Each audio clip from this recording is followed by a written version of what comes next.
This satanic plot was launched back in the 1760s when it first came into existence under the name of the Illuminati. This Illuminati was organized by one Adam Weishaupt, born a Jew, who was converted to Catholicism and became a Catholic priest, and then, at the behest of the then newly organized House of Rothschild, defected and organized the Illuminati. Naturally, the Rothschilds financed that operation. And every war since then, beginning with the French Revolution, has been promoted by the Illuminati, operating under various names and guises. I say under various names and guises because after the Illuminati was exposed and became too notorious, Weishaupt and his co-conspirators began to operate under various other names. In the United States, immediately after World War I, they set up what they called the Council on Foreign Relations, commonly referred to as the CFR. And this CFR is actually the Illuminati in the United States. And its hierarchy, the masterminds in control of the CFR, to a very great extent, are the descendants of the original Illuminati conspirators. But to conceal that fact, most of them changed their original family names to American-sounding names. For example, the true name of the Dillons, Clarence and Douglas Dillon, once Secretary of the U.S. Treasury Department, is Lepowski. I'll come back to all this later. There is a similar establishment of the Illuminati in England, operating under the name of the British Institute of International Affairs. There are similar secret Illuminati organizations in France, Germany, and other nations operating under different names. And all these organizations, including the CFR, continuously set up numerous subsidiary or front organizations that are infiltrated into every phase of the various nations' affairs. But at all times, the operations of these organizations were and are masterminded and controlled by the internationalist bankers, who in turn were and are controlled by the Rothschilds. One branch of the Rothschild family had financed Napoleon. Another branch of the Rothschilds, both branches the real masterminds of the Illuminati, financed Britain, Germany, and the other nations in the Napoleonic Wars. Immediately after the Napoleonic Wars, the Illuminati assumed that all the nations were so destitute and so weary of wars that they'd be glad for any solution. So the Rothschild stooges set up what they called the Congress in Vienna, and at that meeting they tried to create the first League of Nations, their first attempted one world government, on the theory that all the crowned heads of the European governments were so deeply in debt to them that they would willingly or unwillingly serve as their stooges. But the Tsar of Russia caught the stench of the plot and completely torpedoed it. The enraged Nathan Rothschild, then the head of that dynasty, vowed that someday he or his descendants would destroy the Tsar and his entire family. And his descendants did accomplish that very threat in 1917. At this point, bear in mind that the Illuminati was not set up to operate on a short-range basis. Normally, a conspirator of any type enters into a conspiracy with the expectation of achieving his objective during his own lifetime. But that was not the case with the Illuminati. True, they hope to accomplish their objective during their lifetime. But, paraphrasing The Show Must Go On, the Illuminati operates on the very long-range basis. Whether it will take scores of years or even centuries, they have dedicated their descendants to keep the plot boiling until they hope the conspiracy is achieved. Now let's go back to the birth of the Illuminati. Adam Weishaupt was a Jesuit-trained professor of canon law, teaching in Ingolstadt University when he defected from Christianity to embrace the Luciferian conspiracy. It was in 1770 that the professional moneylenders, the then recently organized House of Rothschild, retained him to revise and modernize the age-old protocols of Zionism, which from the outset was designed to give the synagogue of Satan, so named by Jesus Christ, ultimate world domination, so they could impose the Luciferian ideology upon what would remain of the human race after the final social cataclysm by use of satanic despotism. Weishaupt completed his task May 1st, 1776. Now you know why May 1 is the great day with all communist nations to this very day. That was the day, May 1, 1776, that Weishaupt completed his plan and officially organized the Illuminati to put the plan into execution. That plan required the destruction of all existing governments and religions. That objective was to be reached by dividing the masses of people whom he, Weishaupt, termed goyim, or human cattle, into opposing camps in ever-increasing numbers on political, social, economic, and other issues, the very conditions we have in our country today. The opposing sides were then to be armed and incidents provided which would cause them to fight and weaken themselves and gradually destroy national governments and religious institutions. Again, I say, the very conditions in the world today. Now, just why did the conspirators choose the word Illuminati for their satanic organization? Weishaupt himself said that the word is derived from Lucifer and means holders of the light, using the lie that his objective was to bring about a one-world government to enable those with mental ability to govern the world and prevent all wars in the future. In short, using the word peace on earth as his bait, exactly as that same bait, peace, was used by the 1945 conspirators to foist the United Nations on us. Weishaupt, financed, I repeat, by the Rothschilds, recruited some 2,000 paid followers. These included the most intelligent men in the fields of arts and letters, education, the sciences, finance, and industry. He then established lodges of the Grand Orient, Masonic lodges, to be their secret headquarters. And I again repeat that in all of this, he was acting under orders from the House of Rothschild. The main features of the Weishaupt plan of operation required his Illuminati to do the following things to help them to accomplish their purpose. Number one, use monetary and sex bribery to obtain control of men already in high places in the various levels of all governments and other fields of endeavor. Once influential persons had fallen for the lies, deceits, and temptations of the Illuminati, they were to be held in bondage by application of political and other forms of blackmail, threats of financial ruin, public exposure and physical harm, even death, to themselves and loved members of their families. Do you realize how many present top officials in our federal government in Washington are controlled in just that way by the CFR? Number two, Illuminati on the faculties of colleges and universities were to cultivate students possessing exceptional mental ability, belonging to well-bred families with international leanings, and recommend them for special training in internationalism.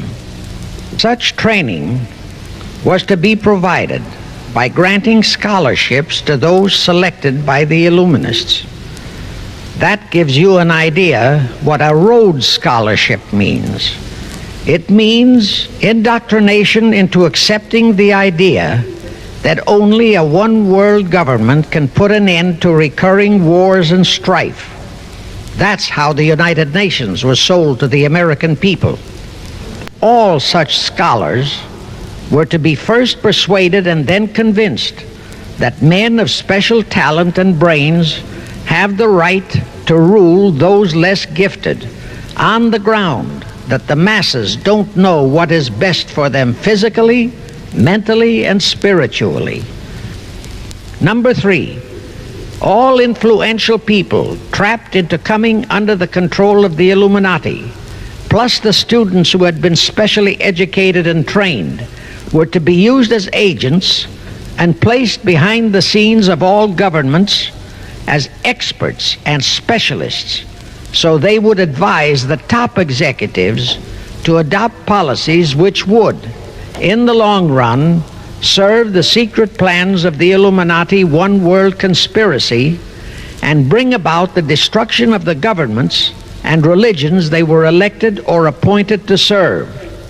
Number 4, perhaps the most vital directive in Weishaupt's plan was to obtain absolute control of the press, at that time the only mass communications media to distribute information to the public, so that all news and information could be slanted, so that the masses could be convinced that a one-world government is the only solution to our many and varied problems. Now do you know who owns and controls our mass communications media? I'll tell you, practically all the movie lots in Hollywood is owned by the Lehmans, Kuhn Loeb and Company, Goldman Sachs, and other internationalist bankers. All the national radio and TV channels in the nation are owned and controlled by those same internationalist bankers. The same is true of every chain of metropolitan newspapers and magazines, also of the press wire services, such as Associated Press, United Press International, etc. The supposed heads of all those media are merely the fronts for the internationalist bankers, who in turn compose the hierarchy of the CFR, today's Illuminati in America. Now can you understand why the Pentagon's press agent Sylvester so brazenly proclaimed that the government has the right to lie to the people? What he really meant was that our CFR-controlled government had the power to lie to and be believed by the brainwashed American people. And let's again go back to the first days of the Illuminati. Because Britain and France were the two greatest world powers in the late years of the 18th century, Weishaupt ordered the Illuminati to foment the colonial wars, including our Revolutionary War, to weaken the British Empire and organize the French Revolution to destroy the French Empire.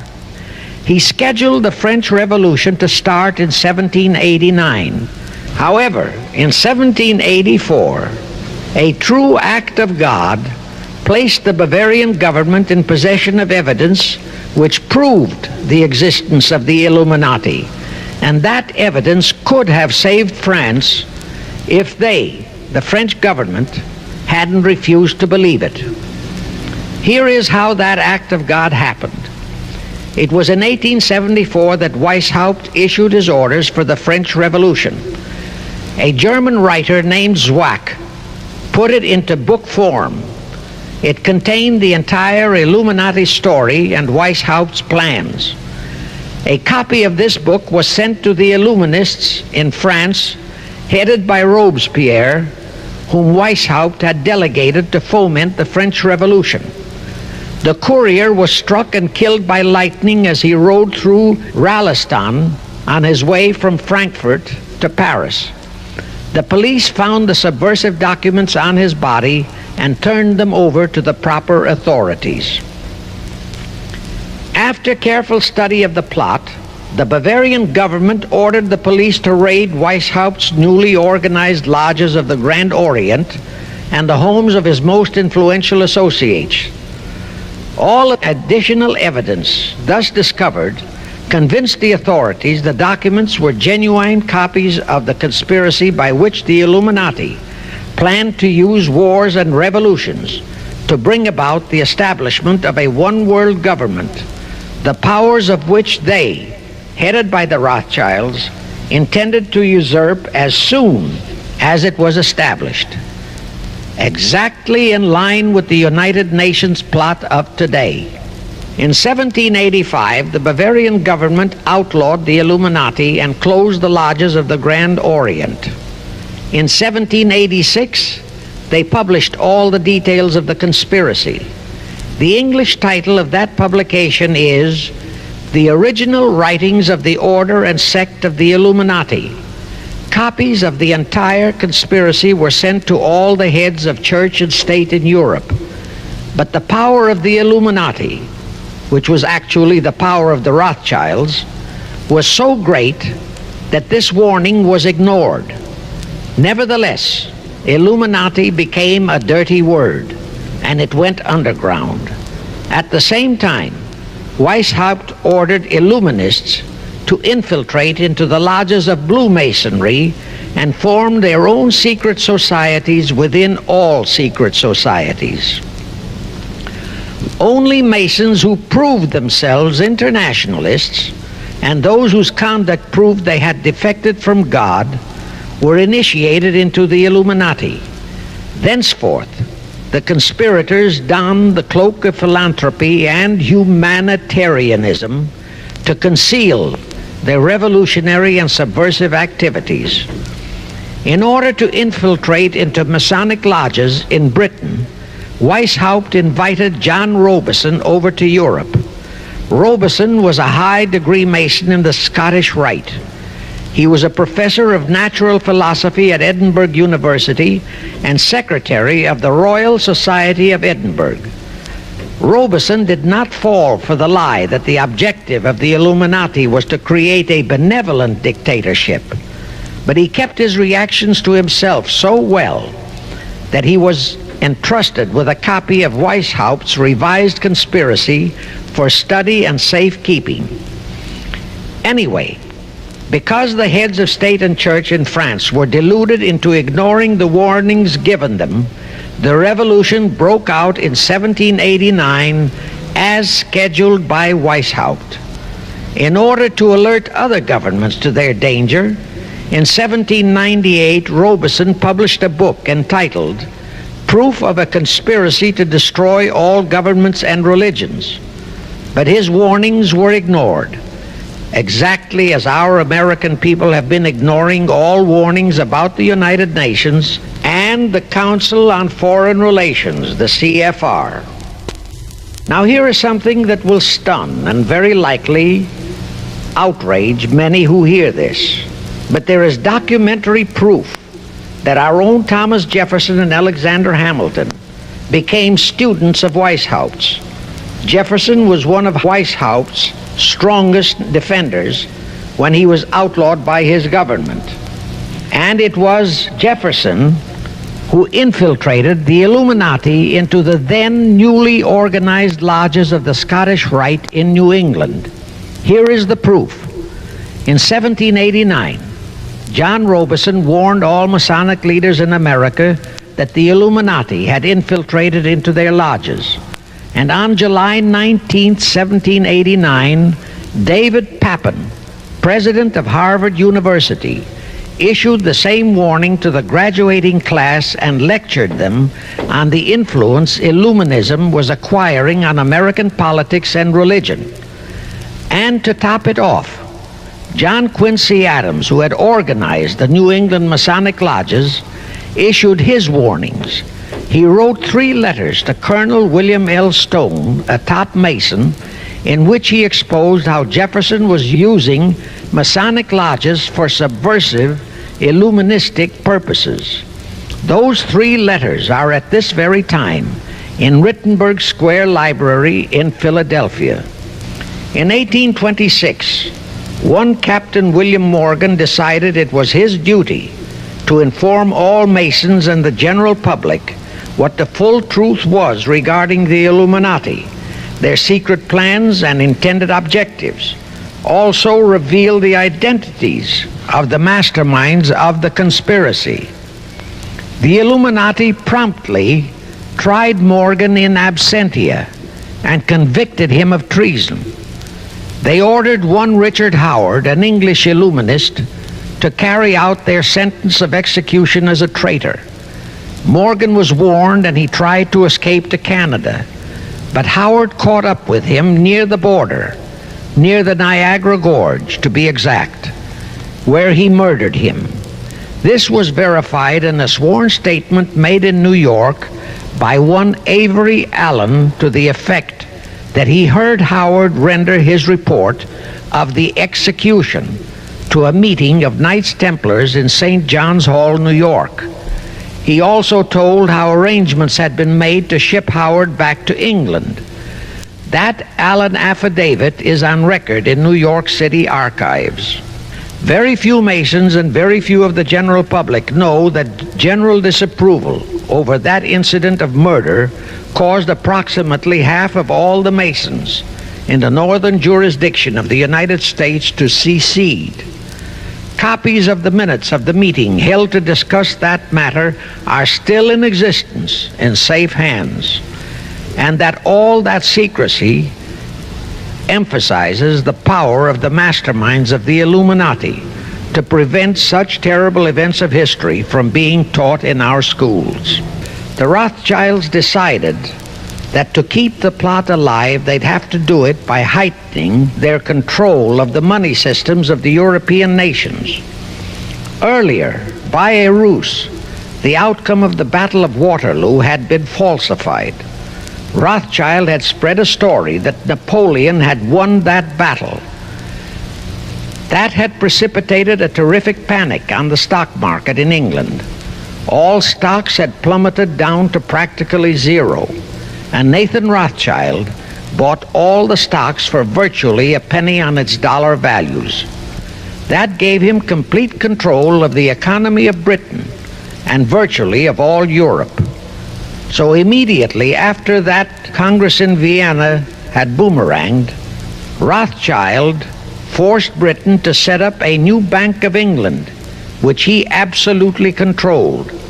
Exactly as later, through Jacob Schiff, he engineered our own Federal Reserve Act, which gave the House of Rothschild a secret control of the economy in the United States. Weishaupt died in 1830, but prior to his death, he prepared a revised version of the age-old conspiracy, the Illuminati, which, under various aliases, was to organize, finance, direct, and control all international organizations and groups by working their agents into executive positions at the top. In the United States, we have Woodrow Wilson, Franklin Roosevelt, Jack Kennedy, Johnson, Rusk, McNamara, Fulbright, etc. as prime examples. In addition, while Karl Marx was writing the Communist Manifesto under the direction of one group of Illuminists, Professor Karl Ritter of Frankfurt University was writing the antithesis under direction of another group. The idea was that those who direct the overall conspiracy could use the differences in those two so-called ideologies to enable them to divide larger and larger members of the human race into opposing camps so that they could be armed and then brainwashed into fighting and destroying each other, and particularly to destroy all political and religious institutions. The work Ritter started was continued after his death and completed by the German so-called philosopher Friedrich Wilhelm Nietzsche, who founded Nietzscheism. This Nietzscheism was later developed into fascism and then into Nazism, and was used to foment World Wars I and II. In 1834, the Italian revolutionary leader Giuseppe Mazzini was selected by the Illuminati to direct their revolutionary program throughout the world. He served in that capacity until he died in 1872. But some years before he died, Mazzini had enticed an American general named Albert Pike into the Illuminati. Pike was fascinated by the idea of a one-world government, and ultimately he became the head of this Luciferian conspiracy. Between 1859 and 1871, Pike, worked out a military blueprint for 3 world wars and various revolutions throughout the world. Again, I remind that these conspirators were never concerned with immediate success. They always operated on a long-range view. Pike did most of his work in his home in Little Rock, Arkansas. But a few years later, when the Illuminati's lodges of the Grand Orient became suspect and repudiated because of Mazzini's revolutionary activities in Europe, Pike organized what he called the New and Reformed Palladian Rite. He set up 3 supreme councils, one in Charleston, South Carolina, one in Rome, Italy, and the 3rd in Berlin, Germany. He had Mazzini establish 23 subordinate councils in strategic locations throughout the world. These have been the secret headquarters of the world revolutionary movement ever since. Long before Marconi invented radio, the scientists in the Illuminati had found the means for Pike and the heads of his councils to communicate secretly. It was the discovery of that secret that enabled intelligence officers to understand how apparently unrelated incidents, one such as the assassination of an Austrian prince at Sarajevo, took place simultaneously throughout the world, which developed into a war or a revolution. Pike's plan was as simple as it has proved effective. It called for communism, Nazism, political Zionism, and other international movements be organized and used to foment 3 global world wars and at least 2 major revolutions. The First World War was to be fought so as to enable the Illuminati to destroy Tsarism in Russia, as vowed by Rothschild after the Tsar had torpedoed his scheme at the Congress in Vienna, and to transform Russia into a stronghold of atheistic communism. The differences stirred up by agents of the Illuminati between the British and German empires were to be used to foment this war. After the war would be ended, communism was to be built up and used to destroy other governments and weaken religions. World War II, when and if necessary, was to be fomented by using the controversies between fascists and political Zionists. And here let it be noted that Hitler was financed by Krupp, the Warburgs, the Rothschilds, and other internationalist bankers, and that the slaughter of the supposed 600,000 Jews by Hitler didn't bother the Jewish internationalist bankers at all. That slaughter was necessary in order to create worldwide hatred of the German people and thus bring about the war against them. In short, this Second World War was to be fought to destroy Nazism and to increase the power of political Zionism so that the State of Israel could be established in Palestine. As we know now, Roosevelt, Churchill, and Stalin put that exact policy into effect, and Truman, Eisenhower, Kennedy, and Johnson continued that same exact policy. World War III is to be fomented by using the so-called controversies the agents of the Illuminati, operating under whatever new name, are now stirring up between the political Zionists and the leaders of the Muslim world. That war is to be directed in such a manner that all of Islam and political Zionism, Israel, will destroy each other, while at the same time the remaining nations, once more divided on this issue, will be forced to fight themselves into a state of complete exhaustion, physically, mentally, spiritually, and economically. Now, can any thinking person doubt that the intrigue now going on in the Near, Middle, and Far East is designed to accomplish that satanic objective? Pike himself foretold all this in a statement he made to Mazzini on August 15, 1871. Pike stated, "Those who will inspire to undisputed world domination will provoke the greatest social cataclysm the world has ever known." Quoting his own words, taken from the letter he wrote to Mazzini, and which letter is now catalogued in the British Museum in London, England, he said, "We shall unleash the nihilists and the atheists, and we shall provoke a great social cataclysm which in all its horror will show clearly to all nations the effect of absolute atheism, the origin of savagery and of most bloody turmoil.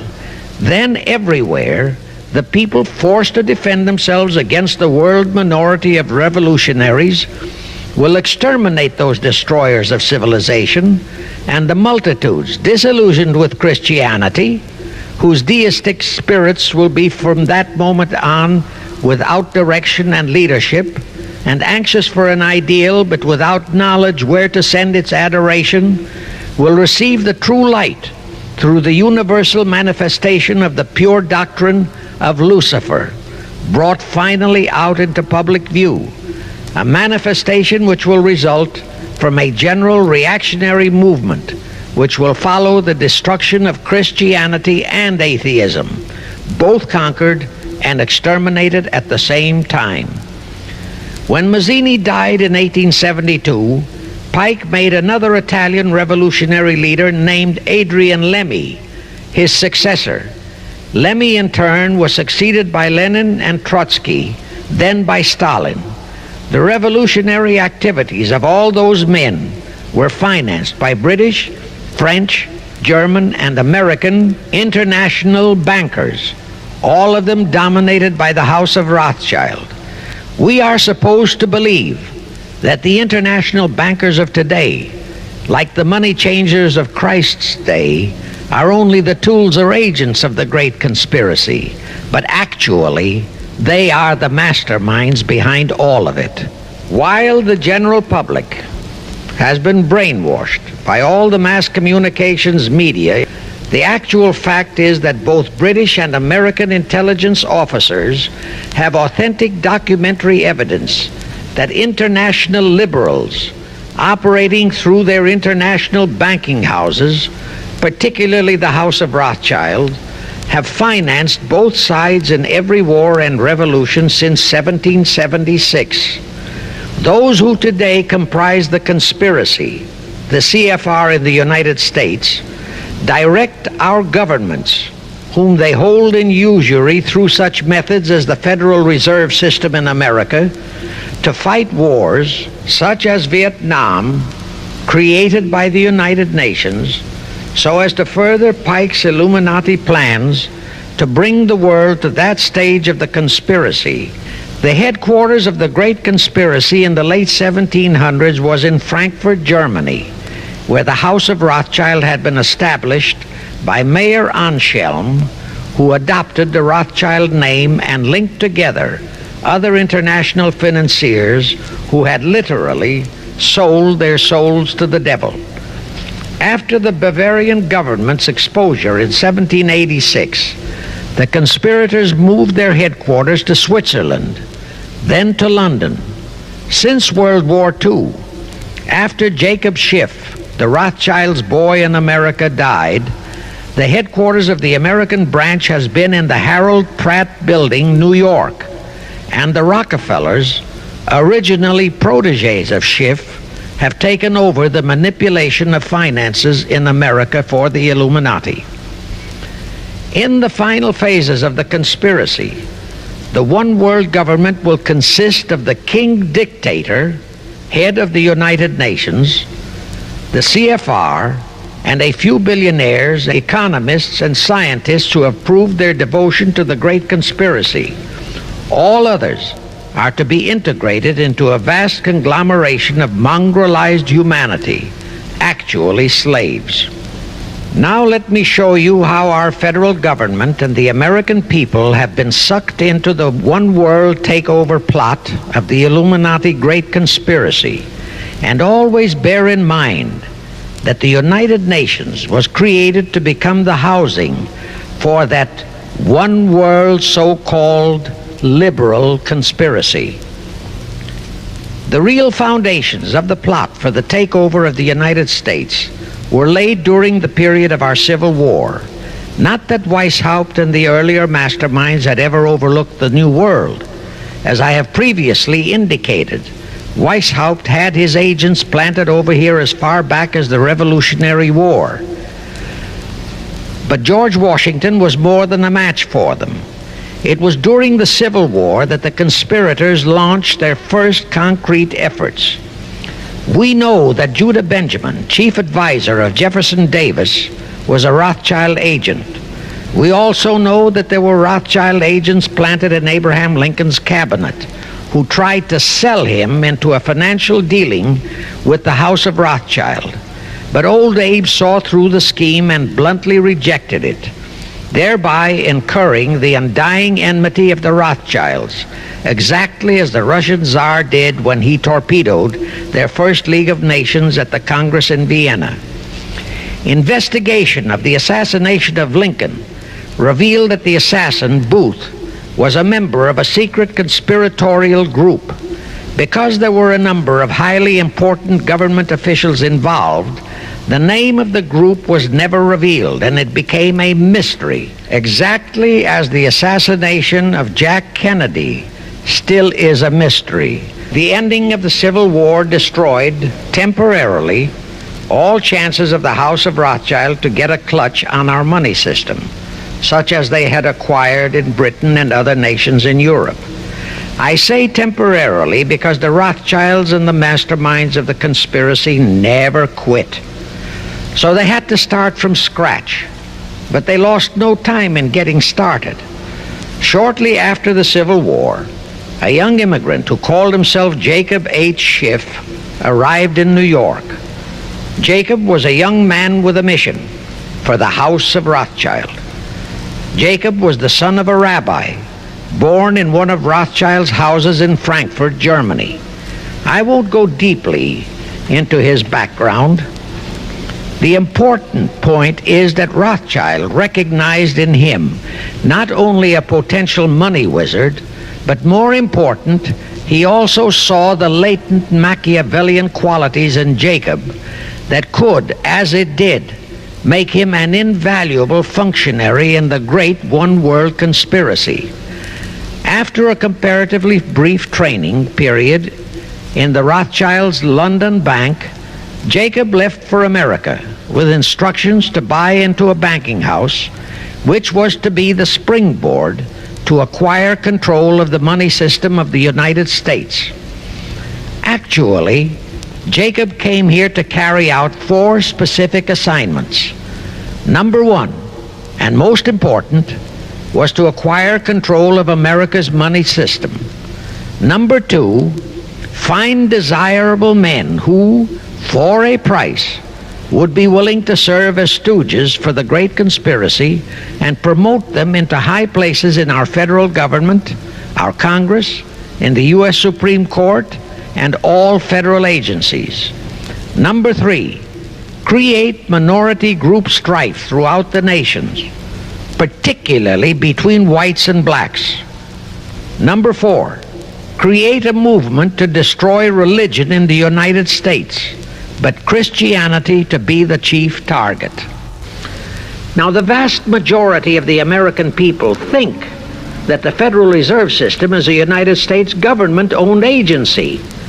That is positively false. All of the stock of the Federal Reserve banks is owned by the member banks, and the heads of the member banks are all members of the hierarchy of the great Illuminati conspiracy known today as the CFR. The details of that act of treason in which many traitorous so-called Americans participated are far too long for this recording. Now, if you think that those aliens and their by accident of birth American co-conspirators would be content with just the control of our money system, you're in for another very sad shock. The Federal Reserve System gave the conspirators complete control of our money system, but it in no way touched the earnings of the people. because the Constitution positively forbids what is now known as the 20% withholding tax. But the Illuminati blueprint for one world enslavement called for the confiscation of all private property and control of individual earning powers. This, and Karl Marx stressed that feature in his blueprint, had to be accomplished by a progressive graduated income tax. As I stated, such a tax could not lawfully be imposed upon the American people. It is succinctly and expressly forbidden by our Constitution. Thus, only an amendment to the Constitution could give the federal government such confiscatory powers. Well, that too was not an insurmountable problem for our Machiavellian plotters. The same elected leaders in both houses of Congress and the same Mr. Woodrow Wilson, who signed the infamous Federal Reserve Act into law, amended the Constitution to make the federal income tax, known as the 16th Amendment, a law of the land. Both are illegal under our Constitution. In short, the same traitors signed both betrayals, the Federal Reserve Act and the 16th Amendment, into law. However, it seems that nobody ever realized that the 16th Amendment was set up to rob, and I do mean rob, the people of their earnings via the income tax provision. The plotters didn't fully use that provision until World War II, when that great humanitarian, Franklin Roosevelt, applied a 20% withholding tax on all small wage earners and up to 90% on higher incomes. Oh, of course, he faithfully promised that it would be only for the duration of the war. But what was a promise to such a charlatan who in 1940, when he was running for his third term, kept proclaiming, "I say again and again and again that I will never send American boys to fight on foreign soil"? Remember? He was proclaiming that even as he was already preparing to plunge us into World War II by enticing the Japanese into that sneak attack on Pearl Harbor to furnish him with his excuse. And before I forget, let me remind you that another charlatan named Woodrow Wilson used exactly that same campaign slogan in 1916. His slogan was, "Re-elect the man who will keep your sons out of the war." Exactly the same formula, exactly the same promises. But wait, as Al Jolson used to say, you ain't heard nothing yet. That 16th Amendment income tax trap was intended to confiscate, rob, the earnings only of the common herd, you and me. It was not intended to even touch the huge incomes of the Illuminati gang, the Rockefellers, the Carnegies, the Lehmans, and all the other conspirators. So together with that 16th Amendment, they created what they called the tax-free foundations. That would enable the conspirators to transform their huge wealth into such so-called foundations and avoid payment of virtually all income taxes. The excuse for it was that the earnings of those tax-free foundations would be devoted to humanitarian philanthropy. So we now have the several Rockefeller foundations, the Carnegie Endowment Fund, the Ford Foundation, the Mellon Foundation, and hundreds of similar tax-free foundations. And what kind of philanthropy do these foundations support? Well, they finance all the civil rights groups that are creating all the chaos and rioting all over the country. In short, the tax-free foundation financed those who are doing the job for the Illuminati Great Conspiracy. Our CFR Illuminati-controlled federal government can grant tax-free status to all foundations and pro-red one-world outfits, such as the Fund for the Republic. But if you, or a patriotic pro-organization, is too outspokenly pro-American, they can terrify and intimidate you by finding a misplaced comma in your income tax report and by threatening you with penalties, fines, and even prison.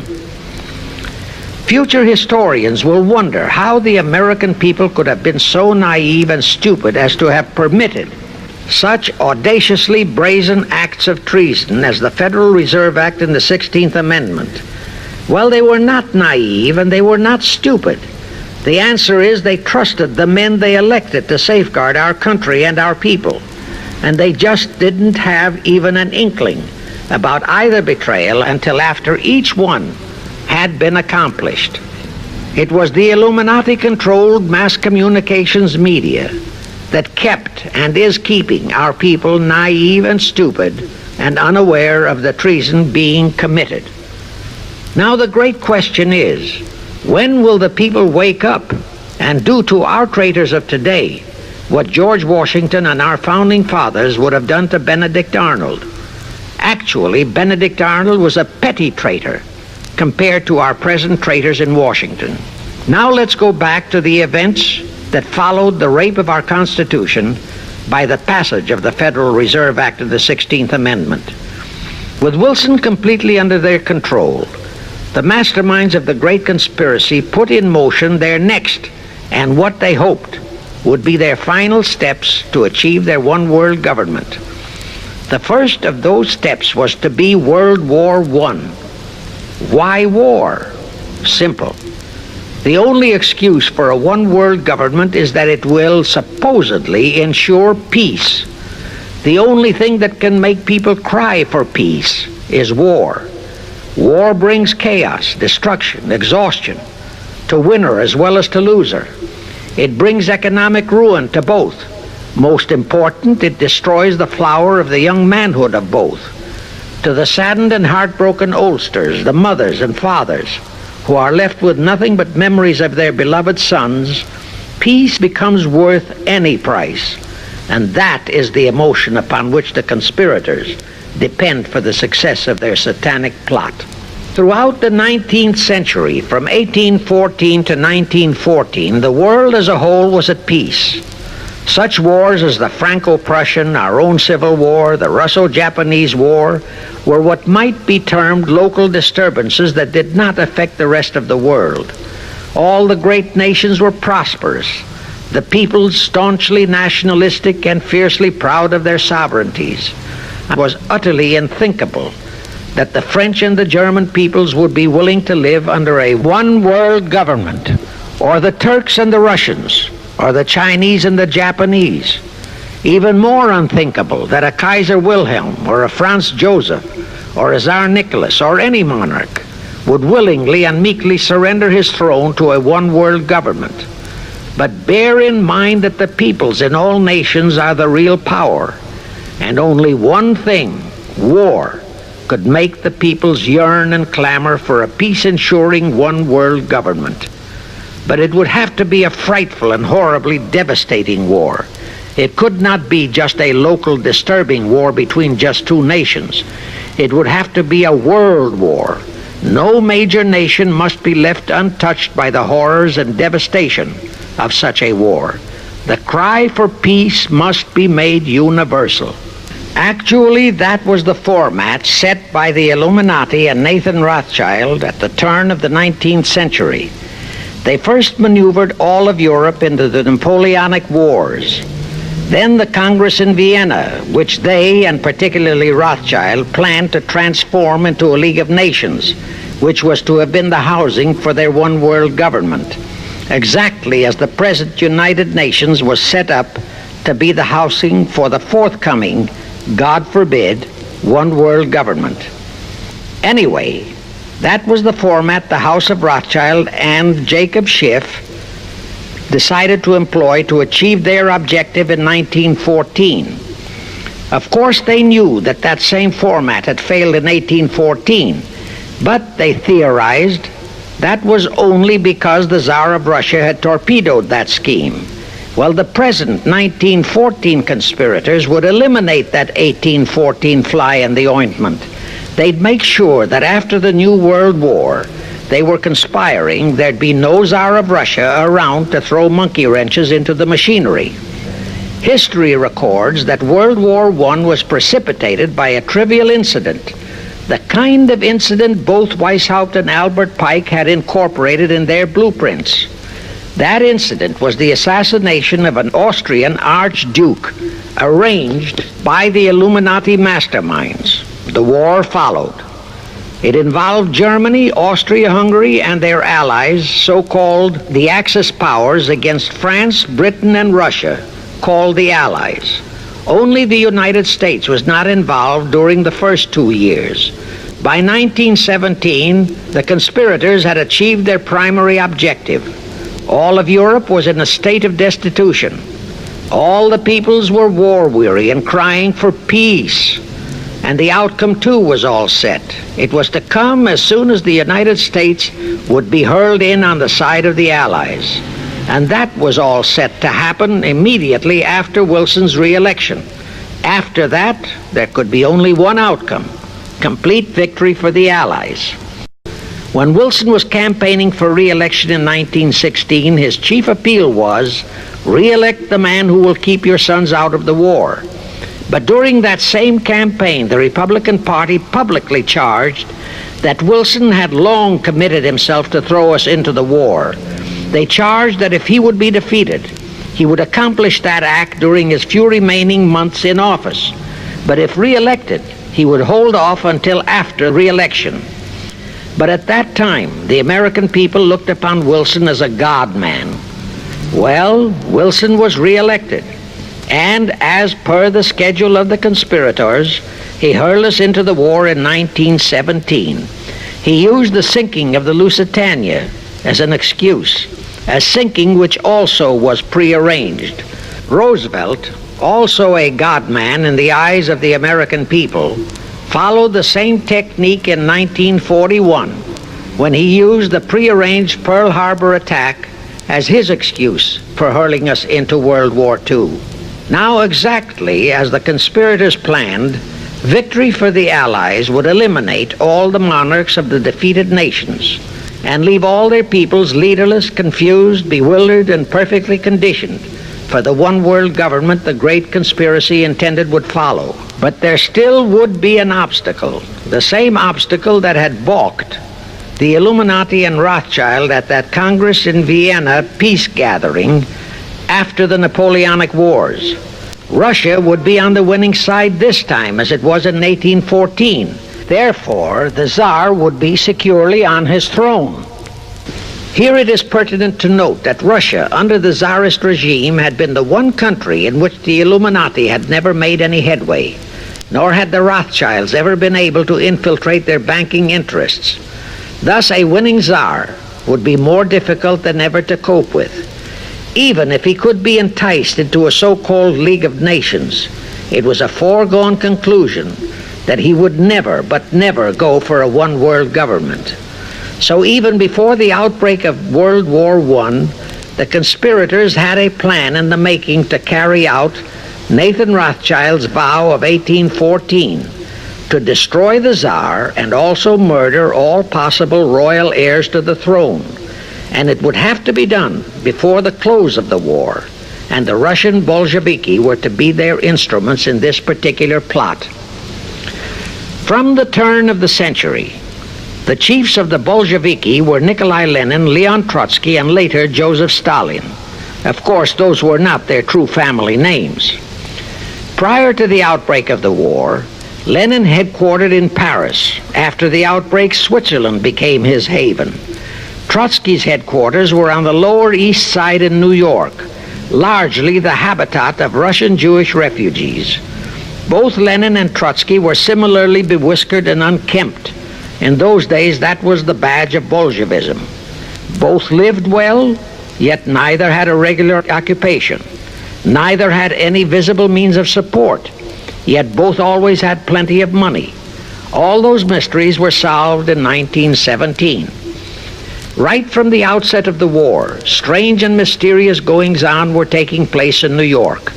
Night after night, Trotsky darted furtively in and out of Jacob Schiff's palatial mansion. And in the dead of those same nights, there were gatherings of hoodlums of New York's Lower East Side, all of them Russian refugees, at Trotsky's headquarters, and all were going through some mysterious sort of training process. But it was all shrouded in mystery. Nobody talked, although it did leak out that Schiff was financing all of Trotsky's activities. Then suddenly Trotsky vanished. So did approximately 300 of his trained hoodlums. Actually, they were on the high seas in a Schiff chartered ship bound for a rendezvous with Lenin and his gang in Switzerland. And on that ship was $20 million in gold. The $20 million Schiff provided to finance the Bolsheviki takeover of Russia. In anticipation of Trotsky's arrival, Lenin prepared to throw a party in his Switzerland hideaway. Men of the very highest places in the world were to be guests at that party. Among them were the mysterious Colonel Edward Mandel House, Woodrow Wilson's mentor and palsy-walsy, and more important, Schiff's special and confidential messenger. Another of the expectant guests was Warburg of the Warburg banking clan in Germany, who were financing the Kaiser, and whom the Kaiser had rewarded by making him chief of the secret police of Germany. In addition, there were the Rothschilds of London and Paris, also Litvinov, Kaganovich, Stalin, who was then head of a train and bank-robbing gang of bandits. He was known as the Jesse James of the Urals. And here I must remind that England and France were then long in war with Germany, and that on February 3, 1917, Wilson had broken off all diplomatic relations with Germany. Therefore, Warburg, Colonel House, the Rothschild, and all those others were enemies. But of course, Switzerland was neutral ground where enemies could meet and be friends, especially if they had some scheme in common. That Lenin party was very nearly wrecked by an unforeseen incident. The Schiff chartered ship on its way to Switzerland was intercepted and taken into custody by a British warship. But Schiff quickly rushed orders to Wilson to order the British to release the ship intact with the Trotsky hoodlums and the gold. Wilson obeyed. He warned the British that if they refused to release the ship, the United States would not enter the war in April as he had faithfully promised a year earlier. The British heeded the warning. Trotsky arrived in Switzerland, and the Lenin party went off as scheduled. But they still faced what ordinarily would have been the insurmountable obstacle of getting the Lenin-Trotsky band of terrorists across the border into Russia. Well, that's where Brother Warburg, chief of the German secret police, came in. He loaded all those thugs into sealed freight cars and made all the necessary arrangement for their secret entry into Russia. The rest is history. The revolution in Russia took place, and all members of the royal Romanov family were murdered. Now, my chief objective is to establish beyond even a remote doubt that communism, so-called, is an integral part of the Illuminati's great conspiracy for the enslavement of the entire world. That communism, so-called, is merely their weapon and bogeyman word to terrify the peoples of the whole world, and that the conquest of Russia and the creation of communism was in great part organized by Schiff and the other international bankers right in our own city of New York. Charlie Knickerbocker, a Hearst newspaper columnist, published an interview with John Schiff, grandson of Jacob, in which young Schiff confirmed the entire story and named the figure old Jacob contributed, $20 million. If anybody still has even a remote doubt that the entire menace of communism was created by the masterminds of the great conspiracy right in our own city of New York, I will cite the following historical fact. All records show that when Lenin and Trotsky engineered the capture of Russia, they operated as heads of the Bolsheviki party. Now, Bolshevism is a purely Russian word. The masterminds realized that Bolshevism could never be sold as an ideology to any but the Russian people. So in April 1918, Jacob Schiff dispatched Colonel House to Moscow with orders to Lenin, Trotsky, and Stalin to change the name of their regime to the Communist Party and to adopt the Karl Marx Manifesto as the constitution of the Communist Party. Lenin, Trotsky, and Stalin obeyed. And that year of 1918 was when the Communist Party and the menace of communism came into being. All this is confirmed in Webster's Collegiate Dictionary, 5th edition. In short, communism was created by the capitalists. Thus, until November 11, 1918, the entire fiendish plan of the conspirators worked perfectly. All the great nations, including the United States, were war-weary, devastated, mourning their dead.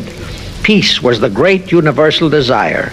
Thus, when it was proposed by Wilson to set up a League of Nations to ensure peace, all the great nations, with no Russian Tsar to stand in their way, jumped on that bandwagon without even stopping to read the fine print in that insurance policy. That is all but one, the United States, the very one that Schiff and his co-conspirators least expected would balk. And that was their one fatal mistake in that early plot. You see, when Schiff planted Woodrow Wilson in the White House, the conspirators assumed that they had the United States in the proverbial bag. Wilson had been perfectly built up as a great humanitarian. He supposedly became established as a God-man with the American people. There was every reason for the conspirators to have believed that he would easily hornswoggle Congress into buying the League of Nations sight unseen, exactly as the Congress of 1945 bought the United Nations sight unseen. But there was one man in the Senate in 1918 who saw through that scheme just as the Russian Tsar did in 1814. He was a man of great political stature, almost as great as that of Teddy Roosevelt, and fully as astute. He was highly respected and trusted by all members of both houses of Congress and by the American people. The name of that great and patriotic American was Henry Cabot Lodge, not the phony of today who called himself Henry Cabot Lodge Jr. until he was exposed. Lodge completely unmasked Wilson and kept the United States out of the League of Nations.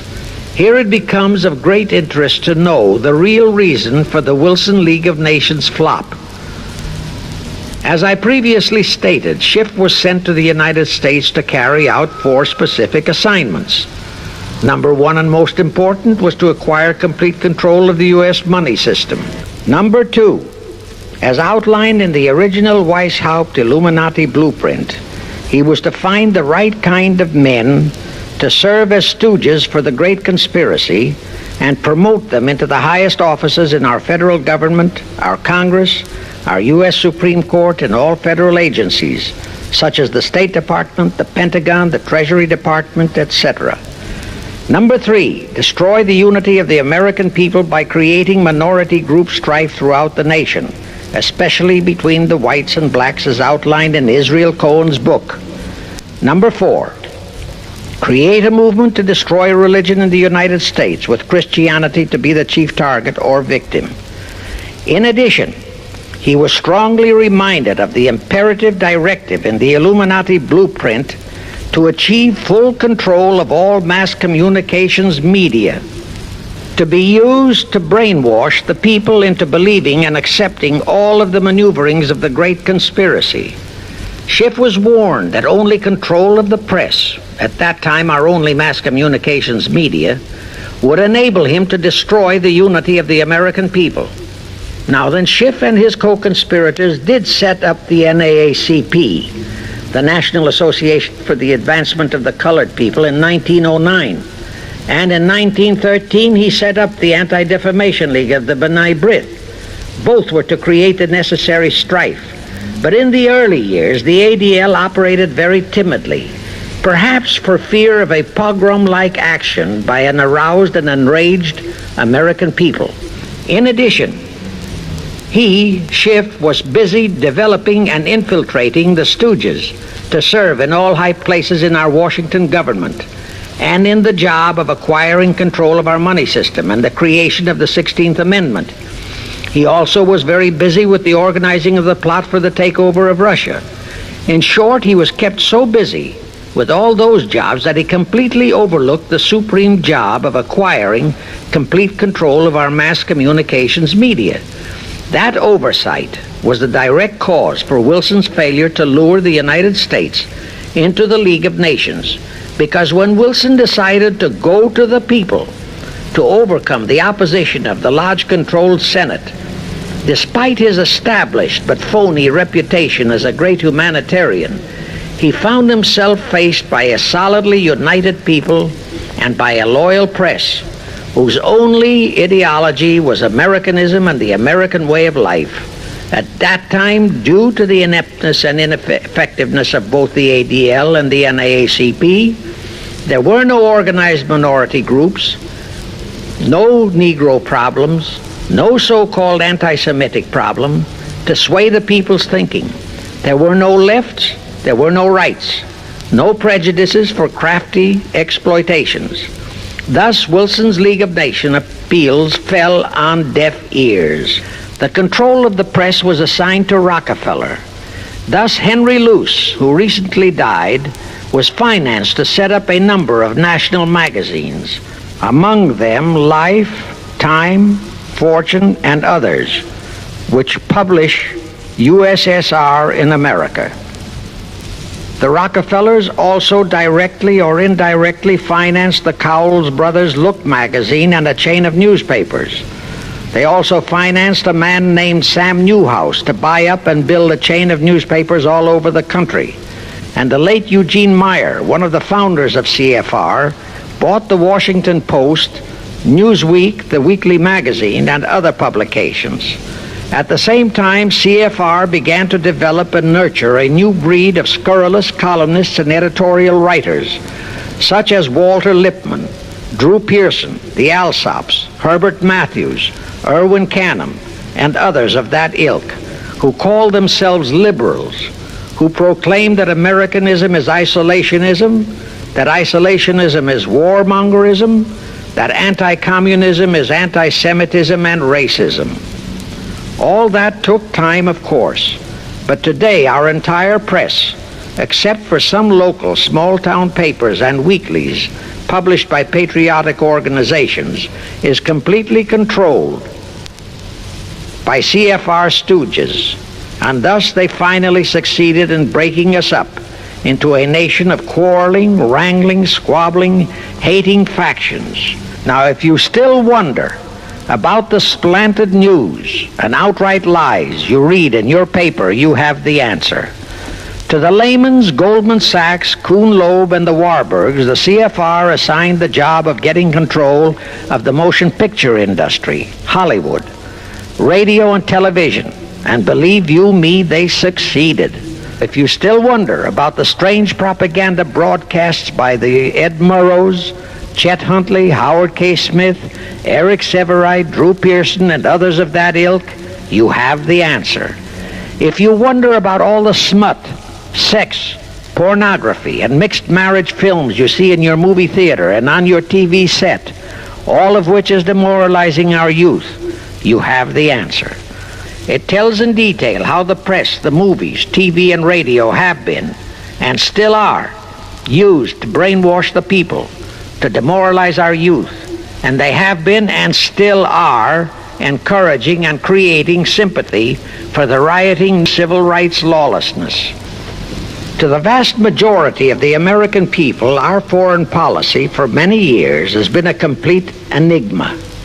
Most of us simply can't understand why this great nation is seemingly floundering so helplessly in the art of diplomacy. We can't understand why our leaders are seemingly so confused and bewildered in all their dealings. Now I have one more vital message to deliver. As I told you, one of the 4 specific assignments Rothschild gave Jacob Schiff was to create a movement to destroy religion in the United States, with Christianity to be the chief target.